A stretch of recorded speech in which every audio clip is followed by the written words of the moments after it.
дэлхийн замын одоо халдвар үүсгэж 30 төвчин байгаа тий.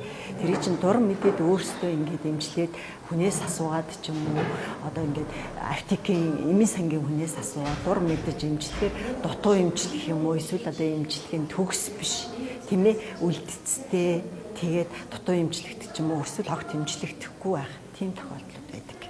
Тийм учраас мэрэгжлийн эмчт хандах нь нэг номер шүү л гэж хэлмээр. 21 аймаг 9 дүүрэгтдээ сайн дурын зөвлөгөө шинжилгээний төвүүд гэж байгаа. Энэ одоо Тэмбүү өвчин тохын халдварыг хоёулангийн одоо хамт хийдэг хурдчилсан тестүүд байгаа. Энэ хурдчилсан сорилтоор бол 15 минутанд өндөрний цэснээс аваад хариуг эрэг сөрөг гаргацдаг тий.